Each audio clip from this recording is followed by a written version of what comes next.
end of the video to see what resulted out of this massive operation. So this was the strike that broke Iran's nuclear spine, and Iran's been pushing its nuclear agenda, enriching uranium in hardened sites like Fordow, Natanz, and Estifan. Fordo's the toughest nut to crack. It's buried 300 feet under a mountain with layers of concrete and steel. It's built to shrug off anything short of Armageddon. But on June 1st, 2025, the US said no more, and Operation Midnight Hammer was the answer, a high-stakes mission to gut Iran's nuclear ambitions. The chairman of the Joint Chiefs of Staff called it a complex, high-risk mission pulled off with ice-cold precision. Over 125 aircraft, submarines, and tech that makes the latest sci-fi movies look dated. These assets crushed it. Iran didn't even have time to blink until it was too late, so let's break down the hardware and the head games that sealed the deal. And this was the US playing 4D chess while Iran was stuck on checkers. Let's start with the B-2s and their slick opening move. The B-2 stealth bomber, you could think of it as an invisible predator. This was the fist of Operation Midnight Hammer. 7 of these $2 billion war machines launched from Whiteman Air Force Base, Missouri for an 18-hour one-way, 37-hour round-trip mission. This is the second longest B-2 flight in history,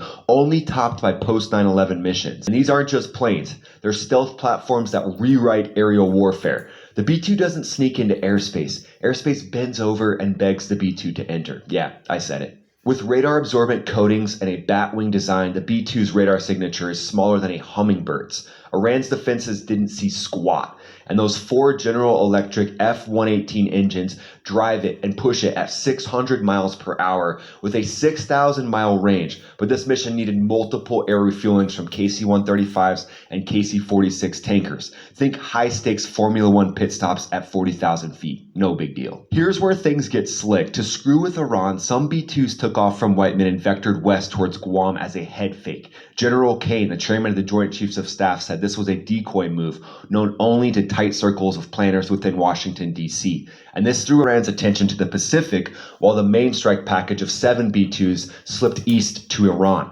running silent with encrypted satellite links and zero chatter. It was a middle finger to Iran's intel, setting the stage for the real hit. And each B-2 packed a punch. Each one carried 2 GBU-57 massive ordnance penetrators. And these are bombs that don't ask for permission. Permission asks the GBU-57. The pilots that fly with these bombs call them the bunker killer. And the GBU-57 is a massive ordnance penetrator, or a MOP.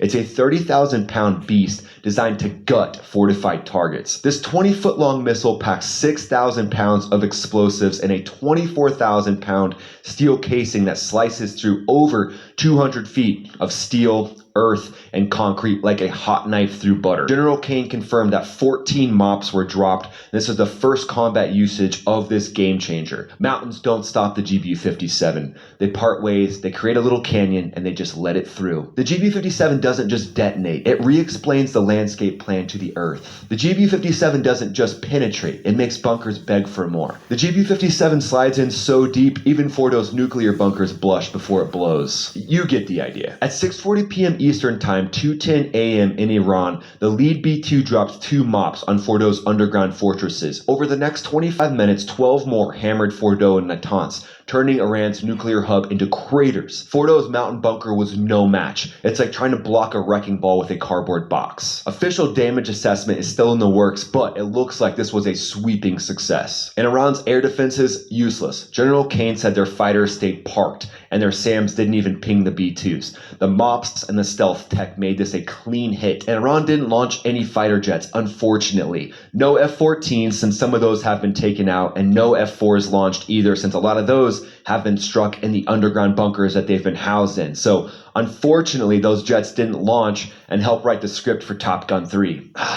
Well, you can't win them all. So let's talk about Tomahawk cruise missiles and the submarine Sting. While the B-2s were rewriting Fordow and Natanz, a U.S. submarine, likely a Virginia class, unleashed a barrage from the Central Command region. At 5 p.m. Eastern Time, it fired over 24 Tomahawk cruise missiles at Istifan's nuclear site. The Tomahawks don't follow flight paths. Flight paths follow the Tomahawks. These 18-foot missiles fly at 550 miles per hour using GPS and terrain-hugging radar to hit hardened targets 1,000 miles away with their 1,000-pound warhead. They're like guided sharks weaving through valleys to stay off radar. Their onboard AI outsmarts most defenses, adjusting mid-flight for pinpoint strikes. Just when I thought nothing could get cooler with sharks with freaking laser beams, now we've got the Tomahawk.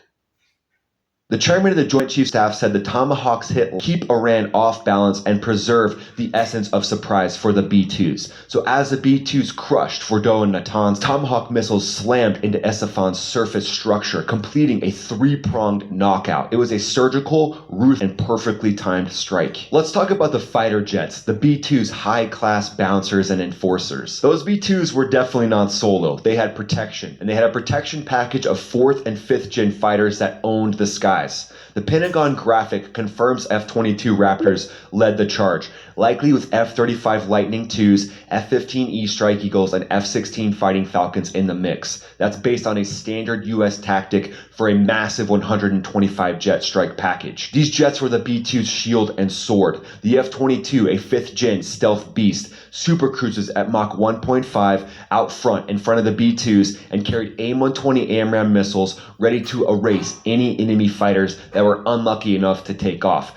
The F-22 doesn't dodge radars. Radars duck and cover when the F-22 flies by. And the F-35, another 5th gen monster, is a flying supercomputer with 360-degree sensors. The F-35 doesn't jam signals. Signals surrender to the F-35's will. In Operation Midnight Hammer, the F-35s likely took the point right beside the F-22s. Each F-35 likely was carrying 2 AGM-158 JASSM stealth missiles, and their primary objective was to get these AGM-158s off of their jet. They likely launched these JASSMs long range to take out enemy air defenses, and once those 2 JASSMs left the F-35, now the F-35 is full stealth, since those JASSMs need to be carried externally on the F-35. But the F-35 used those JASSMs to hunt any unlucky SAM systems with their internal electronic warfare suite. And then the F-15E Strike Eagle, the first love of my life, the aircraft that I flew in for 70 combat missions, is a 4th generation workhorse, and it followed with serious firepower behind the F-22s and F-35s. And Project Strike Rodeo, a secretive U.S. Strike Eagle project, proved that the F-15E can haul 5 JASSMs, and in this operation, multiple 4 ships of F-15Es likely released JASSMs. These 1,000-pound warhead beasts likely roared off of these F-15Es to obliterate any SAM sites and radars from up to 450 nautical miles out. And then the F-16 Fighting Falcon backed them up, slinging AGM HARM missiles to fry any radars and launching JDAMs to take out any radars or SAM systems for precision hits. General Kane said these fighters flew high and fast ahead of the B-2s, using high-speed suppression weapons like the JASSMs and HARMs to neutralize threats before these threats could even blink. And again, unfortunately, Iran's Air Force AWOL. No fighters scrambled, no SAMs fired. The F-22s and F-35 stealth plus the decoy tactics ghosted the strike package. The F-15Es and F-16s were ready to light up anything that moved, but Iran didn't dare. This was a masterclass in air dominance. Operation Midnight Hammer was a tech juggernaut across air, sea, cyber, and space. General Kane said U.S. Strategic Command, Cyber Command, Space Command, Transportation Command, and European Command all synced up like a well-oiled machine. Cyber Command likely scrambled Iran's comms or fed them fake radar blips. Space Command delivered satellite imagery and GPS precision. Over 125 aircraft, B-2s, fighters, tankers, RQ-4 Global Hawks provided the ISR, the intelligence, surveillance, and reconnaissance, and that all ran on encrypted data links with near zero chatter, pulling off a global operation with surgical accuracy. Iran's defenses didn't just miss the strike package. The strike package told Iran's defenses to go ahead and sit this one out, okay, little buddy? So Operation Silent Hammer was like orchestrating a silent, worldwide 4D chess game combined with the Super Bowl, except there were 125 players on the field, and they landed 14 long Hail Mary touchdown passes. Guam was the head fake, then they had the stealth, the timing. It was all checkmate before Iran even saw the board. And the chairman of the Joint Chiefs of Staff